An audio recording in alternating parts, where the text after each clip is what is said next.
오늘 저는 참된 예배자는 다르다, 참된 예배자는 다르다라는 제목으로 함께 은혜를 받고자 합니다. 지난주에는 우리가 복이 되는 반복이라는 말씀을 우리가 나누었는데, 이 예배도 반복이죠. 항상 반복적으로 예배를 드립니다. 그런데 이 반복 가운데서도 집중이 되는 예배가 있고 그렇지 않은 예배들이 있죠. 이 시대는 참 집중하기 어려운 시대입니다. 그 원인을 찾자면은 아마 인터넷과 같은 새로운 과학 기계라고도 할 수 있습니다. 과학의 발전 때문이라고도 할 수 있습니다. 종교 서적이나 경건 서적이 아닌 일반 서적에서 이것을 지적하고 있음이 눈에 띄었습니다. The Shallows라고 하는 책인데요, 니콜라스 카라고 하는 분이 쓴 책이에요. 크리스찬인지 모르겠어요.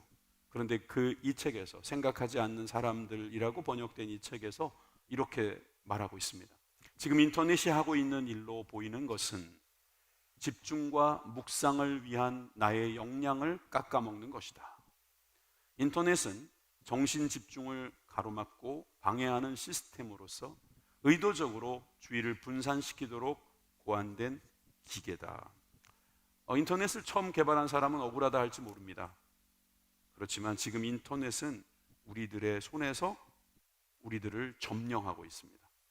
우리가 스마트폰을 만들었지만 이제는 스마트폰이 우리를 붙들고 갑니다. 그곳에 들어있는 짧은 글, 짧은 영상, 또 때로는 우리 시간을 갉아먹는 흥미로운 이야기들에서 우리는 진정으로 집중해야 될 곳에 집중하지 못하게 되는 일들을 보게 됩니다. 어느새 시간이 지나가 있고, 어느새 내가 해야 될 일을 놓쳤고, 또 내가 집중해야 될 사람에게 집중하지 못하게 만들더라 하는 겁니다. 여러분, 우리가 예배를 드리는 가운데서도 혹시 스마트폰이 있으시다면 여러분들이 그것을 꺼놓든지 이렇게 진동으로 만들어 주시고 계십니다. 그 얘기는 여러분들이 집중하고자 하는 것이죠. 여기에 관심을 갖지 않고 예배에 관심을 갖겠다, 여러분들의 그런 뜻이 있는 줄 믿습니다. 오늘 본문에 보면 이 여인은 이제 자신의 집중력을 바로 그 앞에 있는 예수님한테 옮겨가고 있습니다. 그전에는 그 이야기 자체가 좀 그렇게 좀 대단한 이야기 같지 않았습니다. 처음엔 물 얘기를 하죠. 물 가지고 물 좀 달라 하시고, 그 물에 대해서 어떤 생수와 같이 영원히 목마르지 않는다라고 하는 좀 알아듣기 힘든 선문답 같은 이야기가 주고 왔다 갔다 했습니다. 자, 그리고 나서는 또 남편 이야기가 계속됩니다. 이 남편 이야기가 시작됐을 때 이 여인은 자신의 남편이 5명이라는 것을 알아채는 예수님을 보고 좀 놀랐을 것입니다. 지금 한 남자와 살고 있지만 그도 그 남편이 아닐 것이다 라고 말할 때는 그가 깜짝 놀랐고, 그의 남편 이야기가 이제 어느새 다른 이야기로 넘어가는 점에 우리는 보고 있습니다. 오늘 본문을 보고 있습니다. 자, 그래서 말이죠, 오늘 19절 이 시작은 이렇게 되는 겁니다. 여자가 이르되 주여 내가 보니 선지자로서이다. 선지자라고 하는 것을 보고 이제 알게 됐다는 건데, 그러다 보니까 그런지 20절에 이런 질문을 합니다. 우리 조상들은 이 산에서 예배하였는데 당신들의 말은 예배할 곳이 예루살렘에 있다 하더이다. 여러분, 이제 예배라고 하는 주제로 옮겨갑니다. 여인이 5번이나 결혼했다라고 하면 예전에 우리는 이 여인이 참으로 험한 생활을 했다, 특별히 이 여인의 특성 중에 하나를 음란한 여인일 수도 있다라고 생각했을 수도 있습니다. 저도 그렇게 설교 많이 들었습니다. 그런데 우리가 그 배경 지식이 늘어나고 지금도 우리는 계속 연구하고 있겠지만 그 지역의 특성을 알게 되면서 이 여인이 그저 음란했기 때문에 5번의 결혼을 했다기보다는 5번 버림을 받았을 수도 있다라는 가능성을 열어놓게 됩니다. 당시의 남성 중심의 사회, 그리고 일방적인 폭력과 여러 가지 환경에서 이 여인은 의도치 않게 남편을 옮겨갔을 수도 있습니다. 억울한 일을 당할 수도 있었을 것입니다. 그런데 그 남편 문제를 더 이상 이야기하지 않습니다. 부끄러워서라기보다는 이 남편 문제를 가지고 지금 이 여인은 시간을 보낼 수가 없었습니다. 거기에 집중할 필요가 없다고 생각했습니다. 그래서 이 여인이 대단하다고 생각하는 것은 자신의 남편이 많음의 문제, 즉 가족에 대한 문제를 이야기하기보다는 더 영적인 문제로 들어가고 있다는 것을 알 수 있습니다. 그래서 예배에 대한 집중, 예배에 대한 이야기를 하고 있습니다. 여러분, 예수님께서도 예배를 강조하셨습니다. 오늘 본문은 예배를 강조하는 본문이자 또 예배를 가르쳐 주시는 본문입니다. 예수님도 예배에 관심이 많으셨다는 것을 알 수 있습니다. 예수님께서 광야에서 시험을 당하실 때도 마찬가지였습니다. 40일 동안 금식하시면서 많이 약해 있으실 때 그 육신 속에서도 여러 가지 시험이 있었던 것을 볼 수 있습니다. 누가복음 4장 8절에 보니까 세 번역으로 이렇게 기록되어 있습니다. 예수께서 악마에게 대답하셨다. 성경이 기록하기를 주 너희 하나님께 경배하고 그분만을 섬겨라. 성경의 말씀을 인용해서 우리는 주님만을 예배해야 한다, 하나님만을 예배해야 된다, 그렇게 가르치고 있습니다. 여러분이 예배라는 말이 낯선 분들도 있을 겁니다. 예배라는 말은 다른 말로 이렇게 바꿀 수도 있겠습니다. 가치를 매기다, 관심을 두다, 마음을 가지다 등등으로요. 여러분들이 가치 있게 여기는 것들은 여러분들이 늘 예배합니다. 어떤 분은 돈이 가치 있다고 생각하면 돈을 예배하고 있는 겁니다. 어떤 분은 사람이 가치 있다고 생각하면 사람을 예배하고 있을 것입니다. 어떤 분은 하나님을 가치 있다고 여기시면 하나님을 예배하게 되는 거죠. 그런 뜻입니다. 그러니까 예수님은 하나님만 예배해라 라고 말씀하시면서 우리의 예배에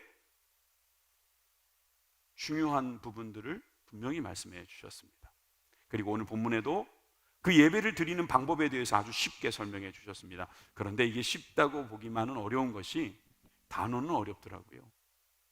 자, 오늘 본문에 24절 말씀 우리 다 같이 읽겠습니다. 시작. 하나님은 영이시니 예배하는 자가 영과 진리로 예배할지니라. 저 중에서 저는 영이 제일 어려운 단어였어요. 여러분들은 영을 어떻게 이해하십니까? 어떤 분은 나는 영이 없는데 라고 하신 분도 있을 거예요. 또 어떤 분은 난 영이 있는 것 같긴 한데 설명하라고 하니까 참 힘드네. 그리고 저 본문을 보십시오. 영과 진리로 예배할지니라. 한국어로 번역된 저 예배할지니라라는 말은 그냥 명령문 같기도 하고 그냥 평서문 같기도 해요. 강하지 않습니다. 근데 영어로 보면 must라고 하는 단어를 썼어요. must는 거의 강요입니다. 강요. 거의 강제성을 띠고 있는 거예요. 꼭 그렇게 해야 된다는 겁니다. 예배를 하는데 성령, 영과 진리로, 예전에는 신령과 진정으로 그랬죠. 대문자가 아닌 걸로 보아 영과 진리라는 말은 저렇게 해석하는 게 맞는 것 같아요. 그리고 저 말은 영의 진리, 아니면 진리의 영이라는 번역도 원어를 보면 가능하다고 하는데 오늘은 저는 두 가지만 이야기합니다. 영 그리고 진리. 영으로 예배하는 것, 진리로 예배하는 것에 대해서 말씀드리겠습니다. 그래서 첫 번째, 영으로 예배하고 있는가 우리가 한번 살펴보자는 겁니다. 여러분들은 참된 예배자가 되기를 원하십니까? 여러분 듣기 싫은 거 있죠? 너는 가짜야. 그죠? 저보고 누가 가짜 목사라 그러면 정말 참 듣기 힘들 것 같아요. 그죠? 진짜가 되기를 원하고 또 가짜인지도 모르겠어요. 저도 정말 주님이 보실 때는 부끄럽습니다. 그렇지만 하나님께서 제가 진짜가 되어주시기를, 진짜가 되기를 도우신다고 믿습니다. 때로는 우리가 부족함을 느낄 때 이거 나 정말 너무 힘든데, 이거 안 되겠는데, 이런 생각이 들 때 여러분 어떻게 해야 돼요? 거기서 그냥 주저앉아야 돼요? 지난주에 말씀대로 한다면 반복해야 됩니다. 그럴수록 복이 되는 반복을 통해서 기도하고 찬양하고 말씀을 읽고 그렇게 해야 돼요. 여러분, 영이라는 말도요 사실 거기에서 나오는 거예요. 영에 대해서 설명하기는 정말 쉽지 않아요. 저도 교수님들한테 맨날 그런 이야기 질문 많이 했었던 것 같아요. 신학교 다닐 때.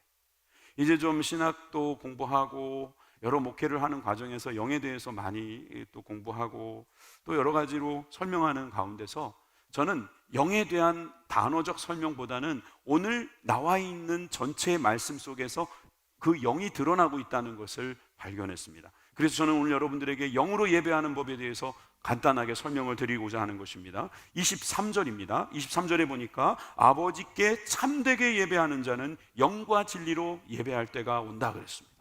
여러분 참되게 예배하는 자 되기를 바랍니다. 그런데 어떻게 예배해야 된다고요? 영과 진리로 예배해야 된다는 거예요. 장소가 중요하지 않습니다. 때가 중요하다고 말하고 있습니다.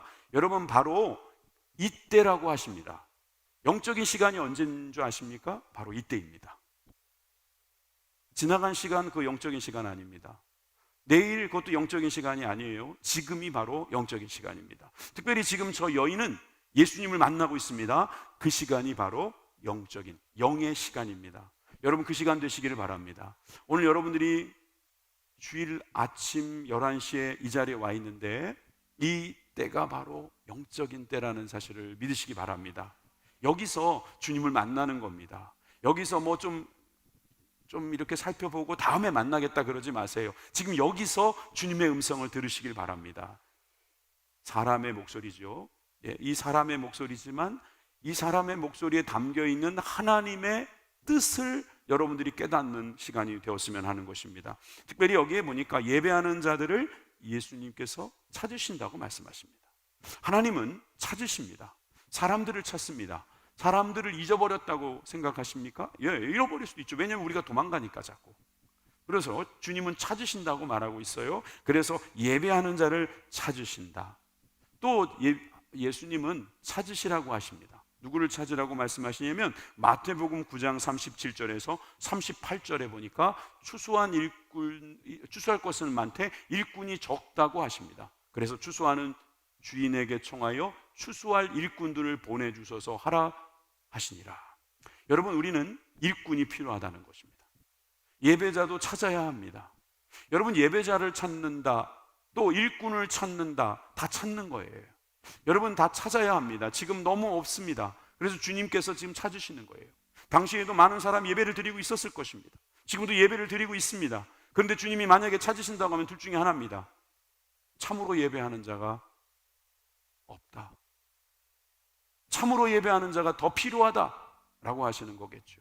나는 더 필요하다는 뜻도 되겠을 겁니다. 나는 그 예배자를 찾는다. 나는 그 사람들이 나의 일꾼이다 라고 말씀하시는 것으로도 볼 수 있습니다. 그런데 저는 이 한 가지 이야기를 통해서 이걸 두 개를 구분하는 것도 필요하겠구나. 주님은 두 사람들을 다 찾는 것 같아요. 예배하는 자 그리고 일하는 자. 마리아 이야기와 마르다 이야기 아시죠? 마르다와 마리아는 자매입니다. 마르다가 언니예요. 예수님께서 마르다의 집에 오게 되었습니다. 그 동생 마리아와 같이 예수님을 맞이할 준비를 충분히 했을 것입니다. 그런데 예수님께서 제자들과 함께 오셨고 따라오는 사람들도 꽤 있었기 때문에 그 집에 들어오면 여러 가지 일들이 많았을 것입니다. 마르다는 음식을 준비했을 것입니다. 아마 예수님이 맛있는 걸 어떤 걸 더 좋아하시는지 또 여러 가지 연구한 끝에 준비하고 있을 겁니다. 그런데 옆을 찾아보니 마리아가 보이지 않는 거예요. 자기 여동생이 도와줘야 된다고 그는 충분히 생각할 수 있습니다. 그런데 가만히 보니까 예수님 옆에서 예수님 이야기를 듣고 있는 겁니다.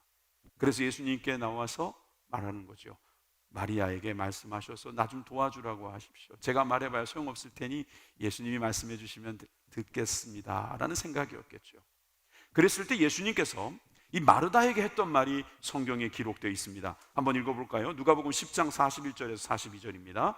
주께서 대답하여 이르시되 마르다야 마르다야 내가 많은 일로 염려하고 근심하나 몇 가지만 하든지 혹은 한 가지만이라도 족하니라. 마리아는 이 좋은 편을 택하였으니 빼앗기지 아니하리라 하시니라. 지금 많은 일로 염려하고 근심합니다. 일하는 겁니다.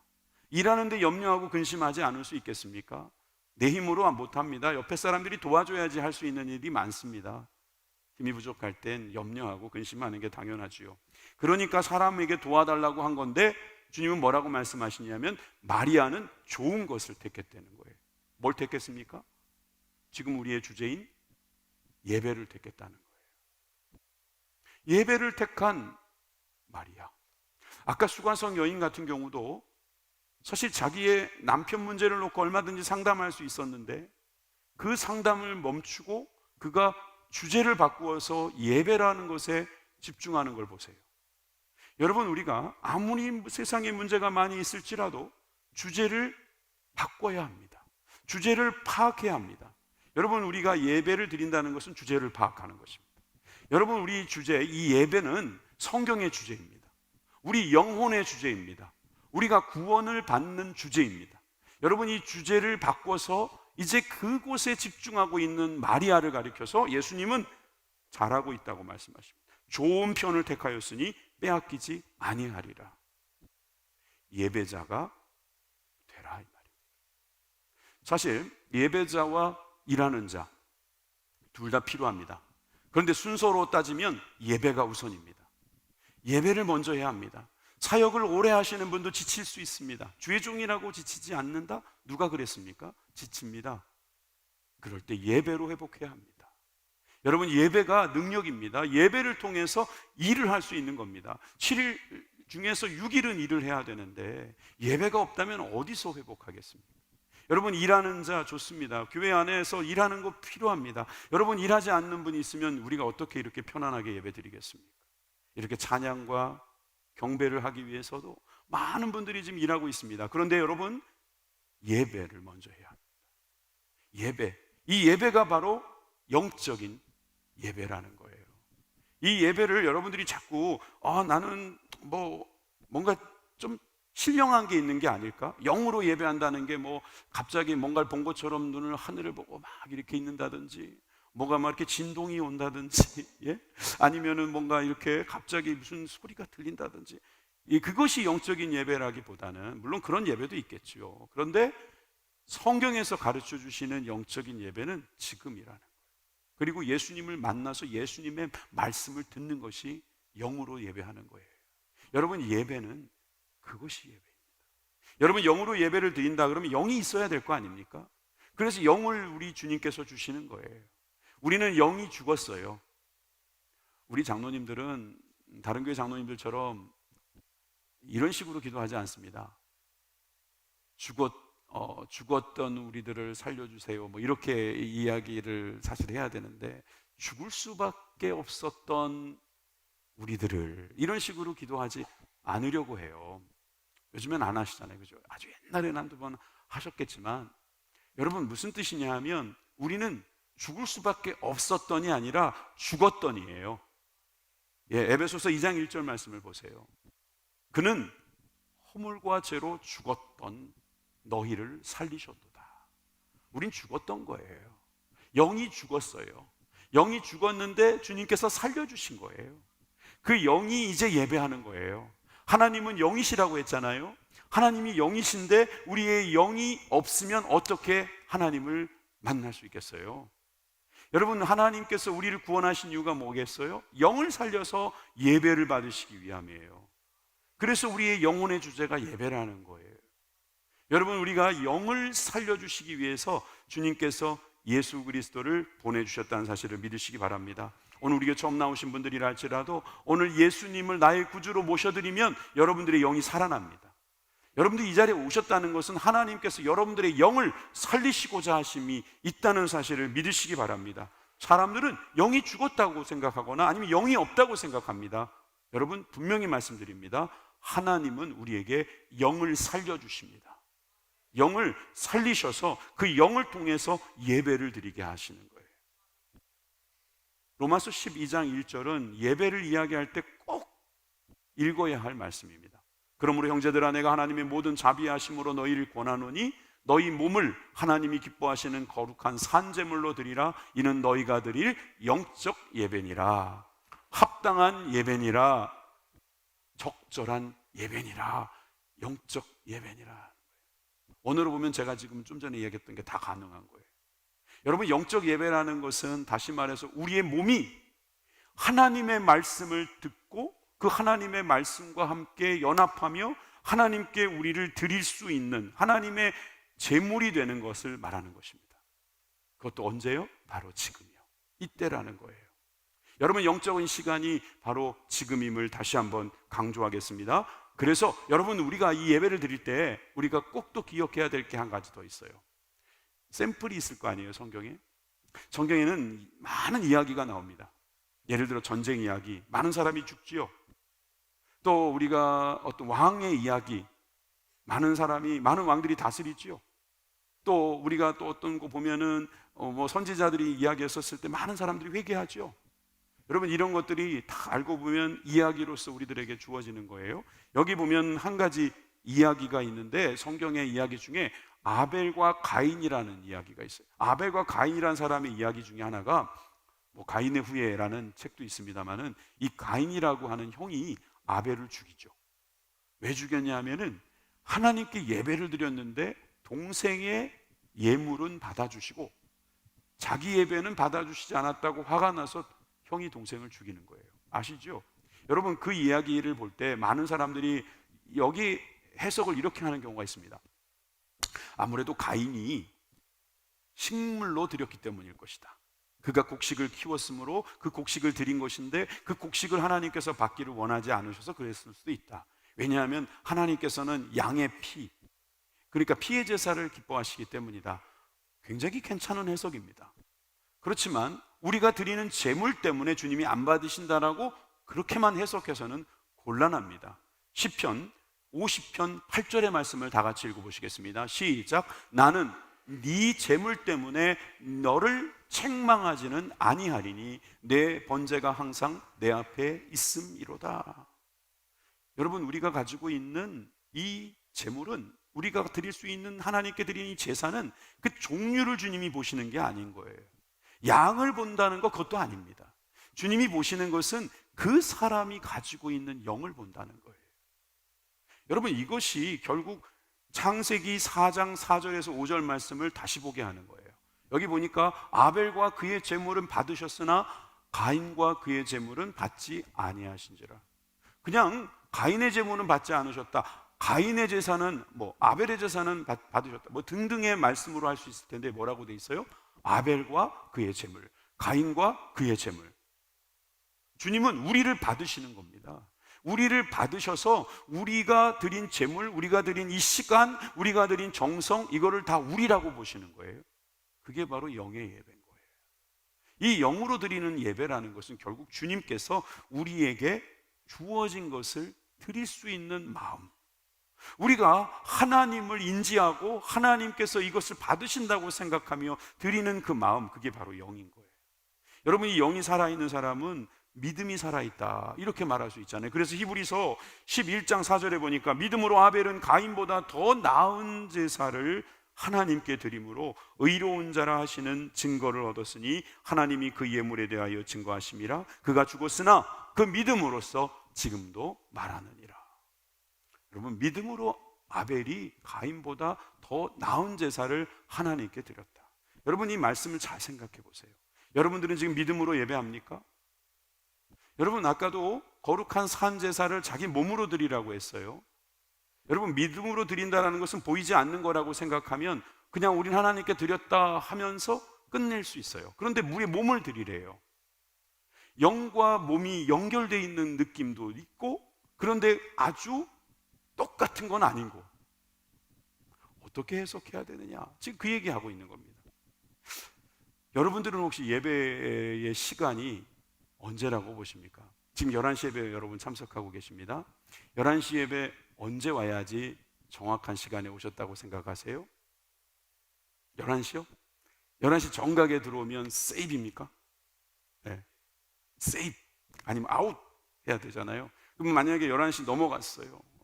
주차 문제도 있고 또 혼자 오는 게 아니라서 같이 오는 일행 때문에 좀 늦어지고, 그러다 보면은 이제 기도 때도 들어오시는 분이 왕왕 있습니다.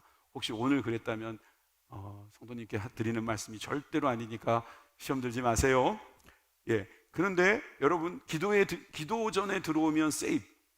또 어떤 분은요, 설교 전에 들어오면 세이브라고 생각하는 분이 있어요. 어휴, 살았다. 아직 설교 시작 안 했네. 여긴 영화관이 아닙니다. 광고 듣고 메인 방송, 메인 영화를 보는 거, 그게 세이브이 아니에요. 여러분, 우리 교회는 예배를 드릴 때 준비 찬양이란 말을 쓰지 않습니다. 우리가 예배 앞부분에서 예배의 그 전반부에 드리는 예배를 우리는 찬양으로 드리는 경우가 있는데, 찬양으로 드리는데 우리 청년들이 열심히 찬양 인도하잖아요. 그것도 예배예요. 거기도 예배예요.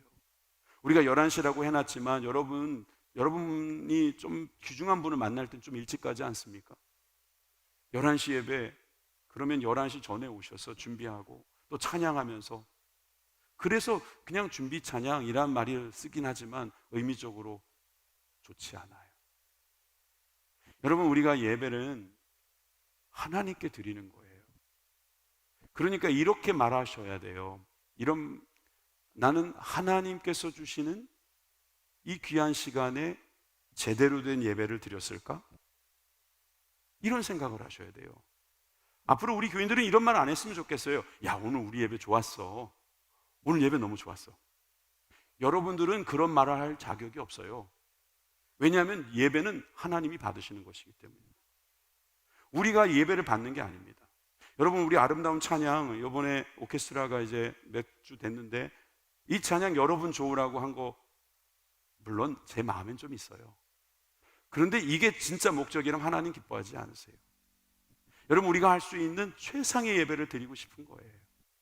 하나님 받으실까? 하나님 받으셔야 되는데 하나님 받으시기를 바라요. 하나님, 그리고 우리 부족한 은혜로 내려주세요.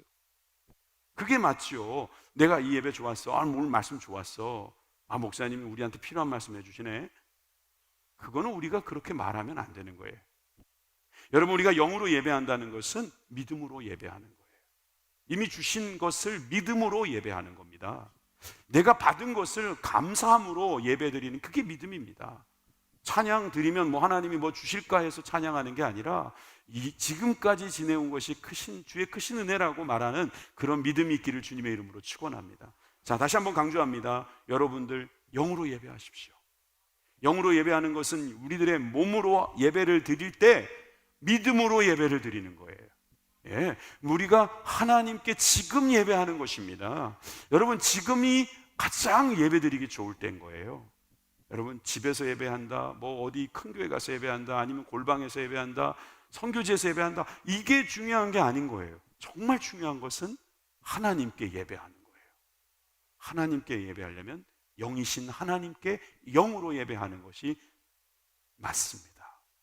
그래서 두 번째는 영으로 예배하는 우리들에게 진리로 예배하라는 가르침도 우리는 받아야 합니다. 사실 이 진리로 예배한다는 것과 영으로 예배한다는 것을 딱 띄워놓는 것은 저는 바람직하다고 생각하지 않아요. 이것과 이것을 분리할 필요는 없어요. 왜냐하면 여러분, 영이라고 하는 것은 진리의 영입니다. 진리의 영이 들어왔을 때 진짜 그 영이 제대로 예배하는 거거든요.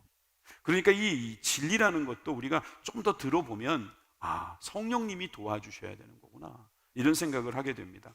예배는 성령님이 도와주시지 않으면 우리가 영의 예배가 아닌 육의 예배를 드릴 수 있기 때문입니다.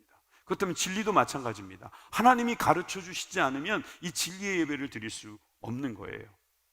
지금 수가성 여인과 예수님의 대화를 우리가 보았는데 조금만 더 볼까요? 21절에서 22절에 보니까 예수께서 이르시되 여자여 내 말을 믿으라. 이 산에서도 말고 예루살렘에서도 말고 너희가 아버지께 예배할 때가 이르리라. 너희는 알지 못하는 것을 예배하고 우리는 아는 것을 예배하노니 이는 구원의 유대인에게서 남이니라. 여러분, 여기서 보니까 여자여 내 말을 믿으라 라고 예수님은 말씀하시네요. 믿으라는 겁니다. 예수님은 지금 믿으라고 말씀하시면서 그 말씀에 엄청난 힘을 주고 계십니다. 이 산에서도 말고 예루살렘에서도 말고 이제 예배할 때를 기다려라, 이 말이에요. 다시 말해서 그리심산이 아닙니다. 시온산이 아닙니다. 장소가 아닙니다. 예배할 때, 즉 이때 예배할 그 자리를 꼭 지키라는 것입니다. 그래서 22절에 너희는 알지 못하는 것을 예배한다. 사마리아 사람들은 알지 못하는 것을 예배한다. 우리는 아는 것을 예배한다. 유대인들은 알고 있다. 이런 뜻으로 해석할 필요 없습니다. 뒤에 나오는 말씀이 더 중요합니다. 이는 구원이 유대인에게서 남이니라. 유대인에게서 나는 것, 이것이 바로 하나님께서 우리에게 가르쳐 주신 진리, 바로 하나님께서 우리를 구원하실 수 있다는 이 진리, 우리가 어떻게 해서 구원받는 게 아니라는 것입니다. 여러분, 진리는 하나님이 우리를 구원하실 수 있다는 거예요.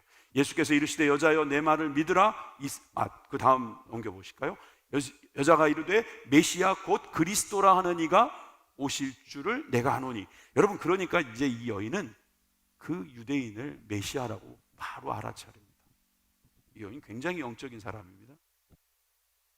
이 여인이 이 선지자라고 처음에 불렀던 예수님을 이제는 메시아로 맞아들일 수 있는 순간이 온 겁니다. 메시아 곧 그리스도라 하는 이가 오실 줄을 내가 아노니 그가 오시면 모든 것을 우리에게 알려주시리이다. 예수께서 이르시되 내게 말하는 내가 그라 하시니라. 이 말씀도 보세요. 네게 말하는 내가 그다. 지금 말하고 있는 내가 바로 메시아다 이 말이에요.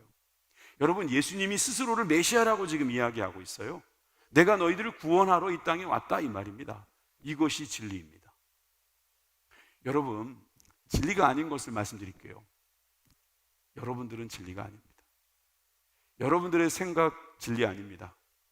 나는 실패했다, 그거 진리 아닙니다. 나는 성공했다, 죄송합니다, 진리 아닙니다. 나는 병들었다, 그것도 진리 아닙니다.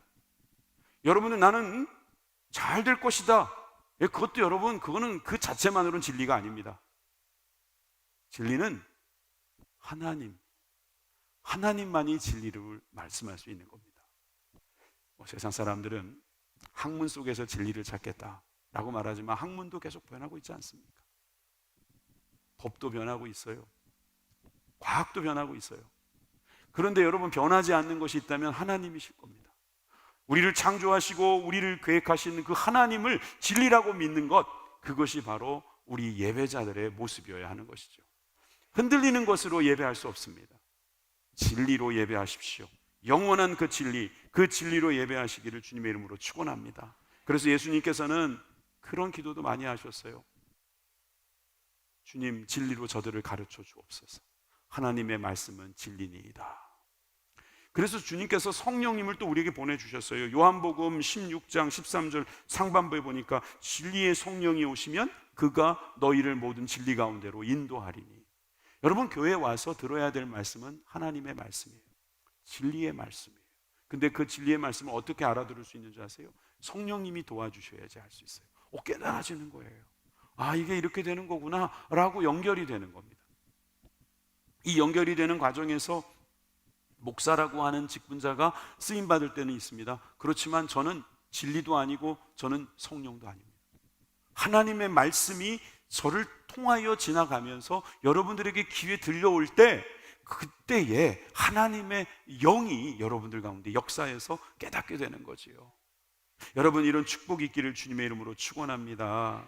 여러분, 하나님의 말씀이 진리다. 여러분, 히브리서 4장의 말씀에 보십시오. 하나님의 말씀은 살아있고 늘 활력이 있어서 좌우의 날선 어떤 것보다도 예리하여 홍과 연과 및 관절과 골수를 찔러 쪼개기까지 하며 또 마음의 생각과 뜻을 판단한다 그랬어요. 여러분, 우리가 잘 감추고 있잖아요. 저 관절 속에, 골수 속에다가 잘 집어넣어놨잖아요. 근데 이걸 주님이 찔러 쪼갠답니다. 그래서 펼쳐보시겠다는 것입니다. 우리의 생각과 뜻을 판단하시겠다는 거예요. 왜 우리가 절망하는지, 왜 우리가 낙심하는지, 왜 두려워하는지, 도대체 어떤 근거로 그렇게 자신감을 갖고 교만하게 사는지 주님께서 다 판단하신다는 거예요. 13절, 지으신 것이 하나도 그 앞에 나타나지 않음이 없고 우리의 결산을 받으실 이의 눈앞에 만물이 벌거벗은 것 같이 드러나느니라. 여러분, 예배는요, 드러나는 거예요. 예배 안에 나왔더니 그저 좋은 이야기 듣고 오늘 무슨 문화센터 와가지고 듣는 그런 어떤 교훈적인 이야기 반복적으로 듣고 가는 것이다. 아닙니다. 벌거벗는 거예요.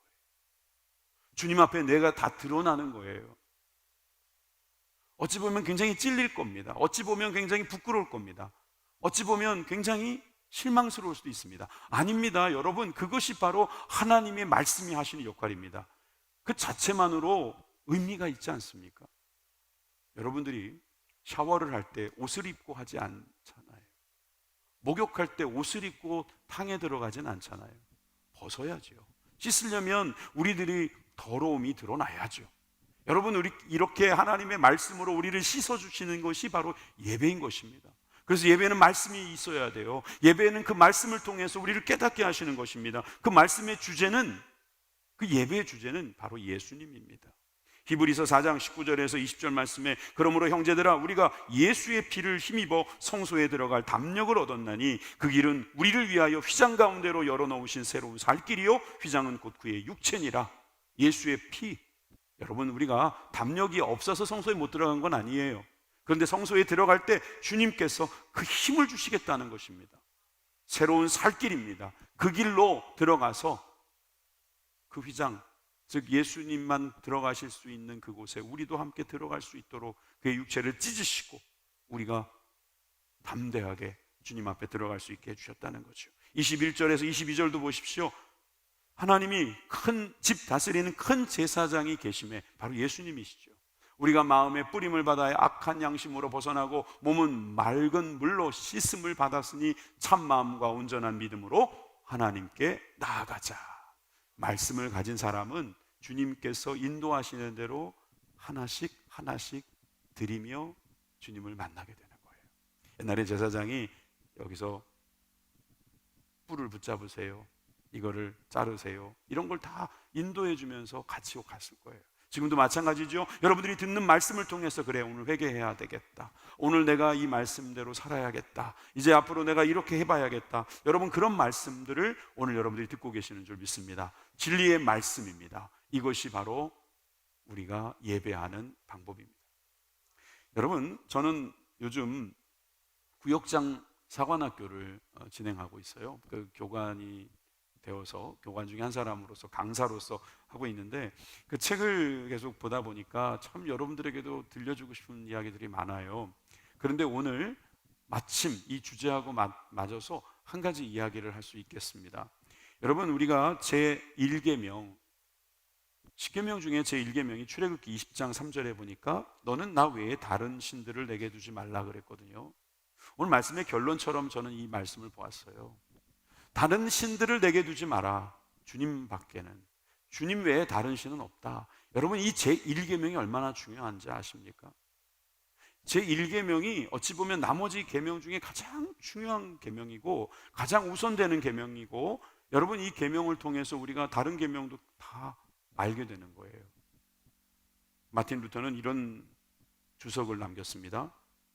제1계명은 다른 모든 계명이 시작되는 계명으로 처음이자 최상이며 최선의 계명이다.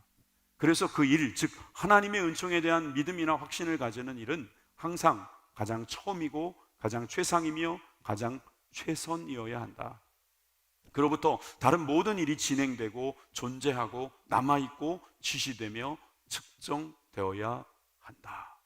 여러분, 좀 어려운 말이지만 조금 더 쉽게 말하면, 여러분들이 10계명을 지키려고 할 때 첫 번째 계명, 나 외에는 다른 신을 두지 말라, 오직 하나님만 예배하겠다, 그 마음이 바로 예배자의 마음이라는 거예요. 여러분들이 참된 예배자가 되기를 원한다면 하나님 위에 다른 신을 두지 마십시오. 그리고 그분이 시작이 되게 하십시오. 그분이 최상이 되게 하십시오. 최선이 되게 하십시오. 여러분, 그로부터 시작하고 그로부터 마치십시오. 이것이 바로 예배인 것입니다. 이렇게 해서 사회생활을 어떻게 하지? 아니요, 이렇게도 사회생활을 할 수 있어요. 사회생활 하다가 치여가지고 아이고 나 정말 힘들어서 못 살겠네, 부정적인 이야기하면 안 되는데, 자꾸 이런 말 하면 안 되는데, 이러면서 입을 막아봐야 소용이 없어요. 왜냐하면 부정적인 생각이 안에 가득해요. 그런데 말씀을 듣는데 오늘 하나님이 주신 말씀이 너무 은혜로운 거예요. 하나님께서 우리에 대한 생각은 재앙이 아니라고 평안이요 장래의 희망과 소망을 주려는 것이다. 우리 주님께서는 부르짖으라 내가 내게 응답하겠다고 하셨다. 여러분, 이런 희망적인 말씀을 딱 들으면요, 그 다음에 우리가 바뀌는 거예요. 여러분, 그것은 영으로 드리는 예배인 거예요. 하나님의 말씀으로 드린 거잖아요. 여러분, 말씀, 영과 진리, 여러분, 이것이 바로 예배의 방법인 거예요. 성령님 우리에게 주셨어요. 하나님 우리에게 주신 거예요. 이건 큰 선물이에요. 그런데 성령이 충만하다는 것은 우리가 하나님과 더불어 살게 하는 방법인 거예요. 예배도 마찬가지예요. 여러분들의 삶 속에 예배가 충만하시길 바랍니다. 여러분, 세상을 예배하는 것보다 하나님을 예배하는 것에 여러분들이 더 많은 관심을 가지시기 바랍니다. 여러분, 남편이 진리 아닙니다. 물이 진리가 아닙니다. 자연이 진리가 아닙니다. 우리 환경이 우리들의 진리가 아닙니다. 영원한 하나님께서 진리인 것입니다. 그분이 영으로 우리와 만나고자 하십니다. 여러분, 영의 시간을 가지십시오. 영적인 시간을 가지시라 이야기입니다. 맨날 육적인 시간만 가지려고 하지 마세요. 육적인 시간 가지다가 영적인 시간 놓치지 마세요. 여러분들이 살리시려는 하나님의 말씀을 들으시기를 주님의 이름으로 축원합니다.